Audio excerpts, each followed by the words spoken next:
2010년 이후로 대중국 압박을 그냥 지속해오고 있습니다. 그리고 미군은 육해공 및 해병대 모두 각자 나름의 대중국 전략이 있는데요. 중국은 미 해군이 접근해 오면 중국 해안선에서 1850km 거리 범위까지 탄두 중량만 1000톤에 달하는 다양한 대함미사일, 대함탄도미사일 그리고 중어뢰를 쏟아부을 계획입니다. 이에 미 해군은 유령 함대를 건설하고 있고요. 미 해병대와 육군은요, 중국 주변의 섬들의 침투, 중국 해군과 장거리 미사일을 타격 및 봉쇄하는 전략을 준비하고 있습니다. 미 해군은 현재 F-35C 배치, F-18 블록 3 개량, MQ-25 무인 급유기 사업을 진행하고 있습니다. F-35C는요, 스텔스기이므로 중국의 레이더에 잘 걸리지 않는데요. 이렇게 표적을 탐지하면 이 정보를 후방의 수포넷 블록 3로 보내고요. 수포넷 블록 3는 AIM-174B 미사일을 발사해 최대 450km 밖에서 표적을 타격할 수 있죠. 미 해군은 무인 전투기를 무인 급유기로 활용한다는 절충안을 선택했습니다. 이렇게 개발된 MQ-25 무인 급유기는요, 항공모함에서 이륙한 이후 930km 전방까지 진출, 4대에서 6대의 항공기에 총 15,000파운드, 한 6,800kg의 연료를 급유할 수 있다고 합니다. 그런데 여러분, 이 무인기가 공중급유에만 쓰일까요?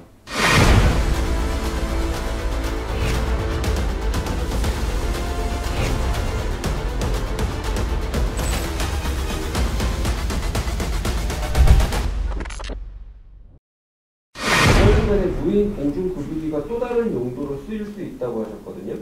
네, 사람이 탑승하는 유인형 급유기는요, 위험한 공역에 접근할 수 없지만 무인 급유기는 필요하다면 전투지역 주변까지 진출해서 연료 보급을 수행할 수 있습니다. 그렇기 때문에 아군 전투기 부대에 엄청난 자유도를 선물해 주죠. 그리고 여기서 한 발 더 나갈 수도 있습니다.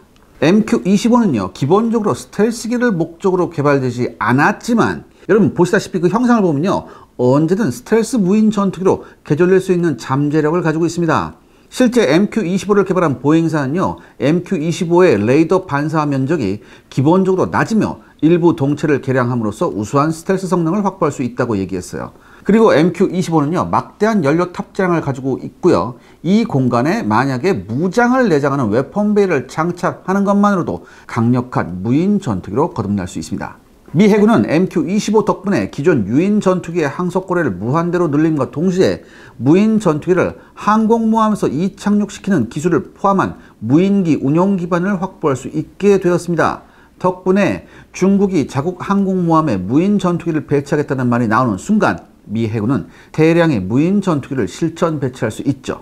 아무튼 미 해군과 해병 항공대가 이렇게 대중국 전투를 대비하고 있다면 미 공군은 어떤 준비를 하고 있을까요?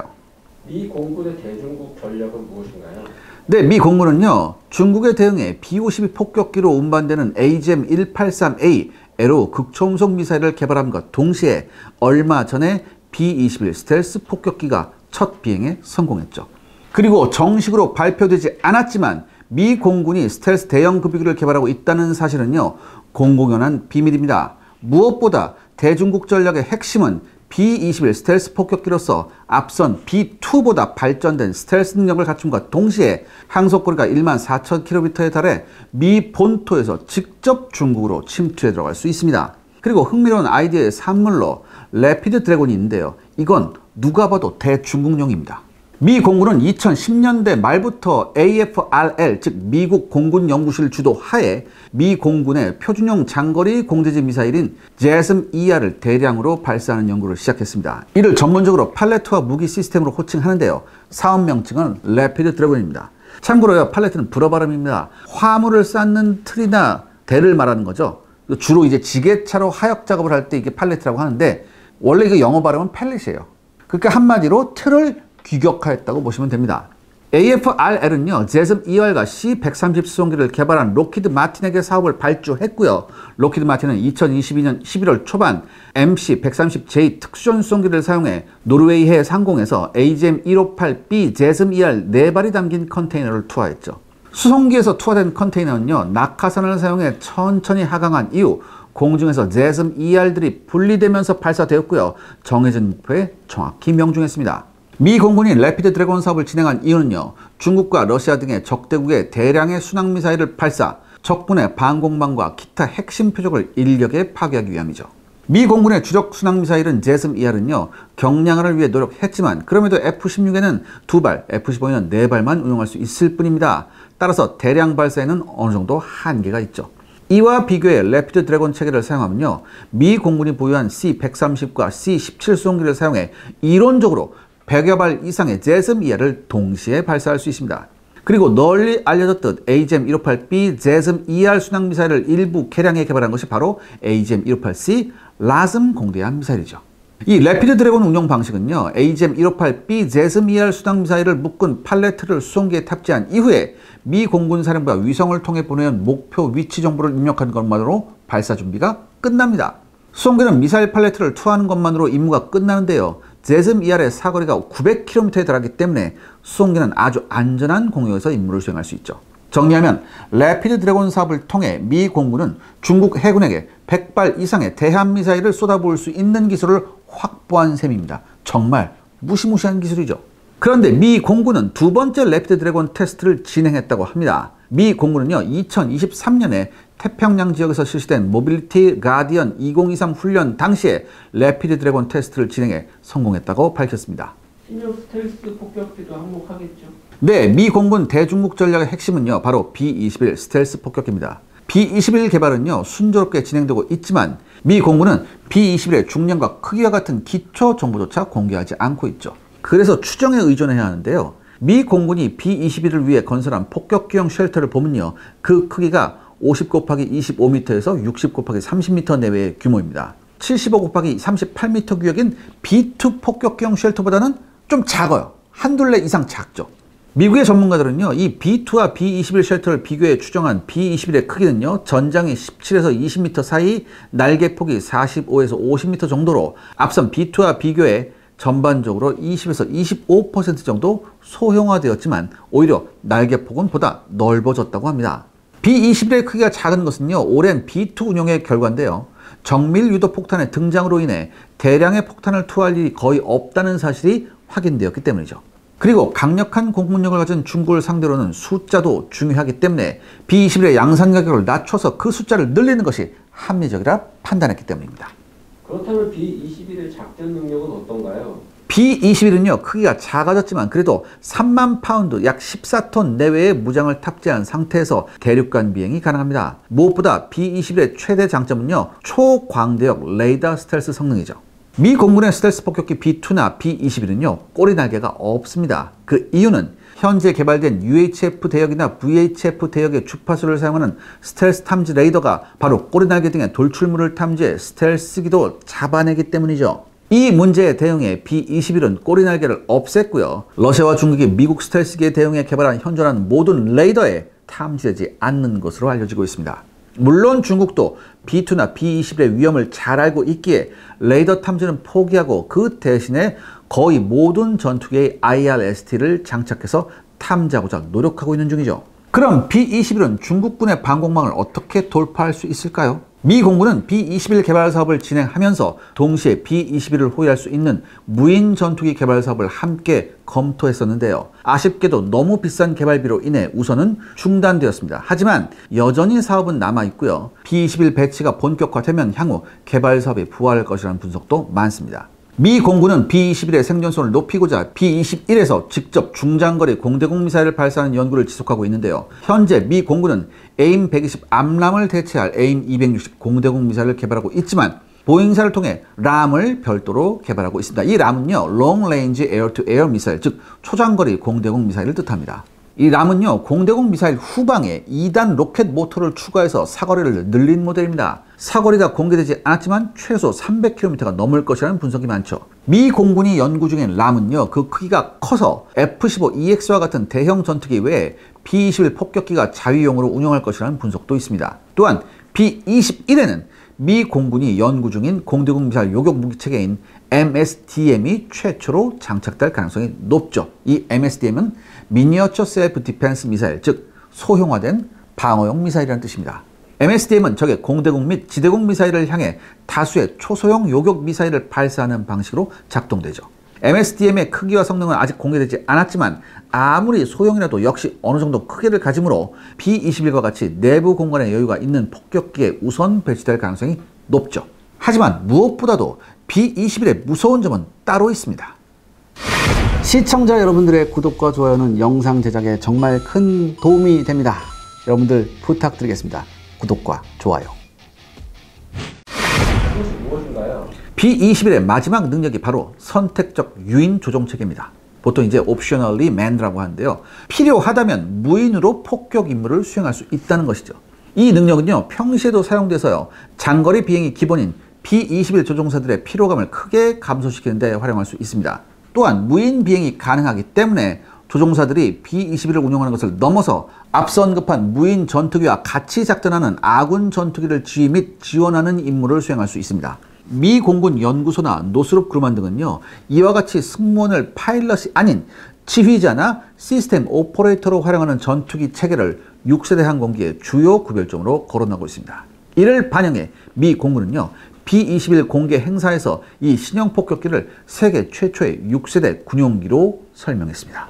미 공군은 100대의 B21을 기본으로 발주하고 중간에 어떠한 사업 변화가 있더라도 80대 이상의 물량을 보장하는 방식으로 사업을 기획하고 있습니다. 그리고 고정가격 기준 B21의 대당 단가는 6억 9,200만 달러, 약 9천억 원입니다. 미 공군은 우선 100대의 B21을 확보할 계획이지만 중국의 위협이 강화됨에 따라 그 숫자가 지속적으로 늘어날 가능성도 있습니다. 미 공군은 적어도 146대, 가능하다면 178대의 B21을 도입하기를 원하고 있다고 합니다. 우리의 결론은요? 무엇보다 중국을 피곤하게 만드는 것은요, 바로 중국 주변에 친구가 없다는 거죠. 중국을 둘러싼 모든 국가가 중국의 적대적이기에 중국은 미국과 전쟁을 수행할 시에 항시 주변국의 움직임을 신경 써야 합니다. 쉽게 말해 미국과 중국이 대만 문제로 대립하면 반대편에 있는 인도가 과거 중국에 빼앗긴 라다크 지역을 회복하고자 공격할 가능성이 존재하죠. 또한 한국과 일본, 필리핀 등이 미국과 중국 사이의 대립에 대해 중립을 선언한다 해도 직간접적으로 미국을 지원하면 물론 최소한 미국의 군사정보를 제공할 가능성이 높습니다. 그리고 어떤 행동을 할지 알 수 없는 한국과 일본, 필리핀으로 인해서 중국은 군사력을 집중하지 못하고 일정한 군사력을 항상 주변국 주변에 배치해야 합니다. 이 외에도 우리나라의 우수한 조선소는 예산 문제에 시달리고 있는 미 해병대와 해군에게 저렴한 가격으로 수송선을 건져줄 수 있죠. 그래서 하나오션이 얼마 전에 미국 필리 조선소를 인수했습니다. 그리고 우리나라는 저렴하고 우수한 무기를 미국의 동맹국인 필리핀과 호주 등에 수출함으로써 미국의 대중국 포위 전략을 간접적으로 지원하고 있습니다. 여기서 우리가 잊지 말아야 할 것이 있습니다. 바로 한반도 평화를 위해 미국은 필수 불가결한 존재이지만 적어도 군사적으로는 중국은 우리의 평화에 전혀 도움이 안 되는 존재라는 얘기죠. 오히려 한반도 유사시 우리의 가장 위험한 적은 북한과 함께 중국이 될 겁니다. 따라서 우리 역시 미국과 함께 군사적으로 충분히 준비하고 있어야 합니다. 다음 시간에는요, 미 육군과 해병대의 새로운 대중 전략에 대해 알아보겠습니다. 얼마 전 굉장히 가슴 아픈 소식을 접했습니다. 90대 할아버지의 간절한 소원을 듣고 가슴이 먹먹해졌는데요. 여러분들도 아시다시피 현재 많은 독거노인분들이 고독사를 하고 계시고 심지어 살아계신 분들도 생활고를 겪으며 힘들게 살고 계십니다. 그리고 그중 우리나라를 지킨 6.25 참전용사분들도 계셨는데요. 참전용사들은 쪽방에서 라면 하나로 버티거나 생계를 위해 90대 나이에 폐지와 고물을 주우러 매일 나가야 했고 화장실조차 없어 공용 화장실을 이용해야 하는 등 기본적인 지배 구조가 갖춰지지 못한 곳에서 생활을 하고 있었습니다. 그리고 그중 한 참전용사님의 소원이 정말 충격적이었는데요. 그저 따뜻한 삼계탕 한 접시만 먹고 싶다. 참전용사님의 소원은 이거 단 하나였습니다. 이게 우리가 언제든지 먹을 수 있는 삼계탕이잖아요. 그런데 참전용사님에게는 수년간, 아니 그냥 평생을 바래온 소원이라는 것이 겨우 삼계탕 하나였습니다. 너무 가슴이 아프더라고요. 그런데 또 이 기업이 나섭니다. 얼마 전이었죠. 이 소원을 이루기 위해 직접 찾아간 기업이 있습니다. 이들은 한 끼조차 드시기 어려운 상황의 참전용사분들을 위해 그리고 참전용사님의 간절한 소원을 이루어드리고자 삼계탕집에 참전용사님들을 모셔가 따뜻한 한 끼를 대접해드렸는데요. 뿐만 아니라 실질적으로 필요한 가전제품들을 모두 지원해드리고 생활비까지 전달했습니다. 많은 분들이 이제는 아실 겁니다. 이 후원의 주인공은 우리나라의 기업 인프레시였는데요. 인프레시는 2024년 작년 한 해 정말 꾸준하게 90대가 된 영웅들의 충격적인 현 상황을 알렸습니다.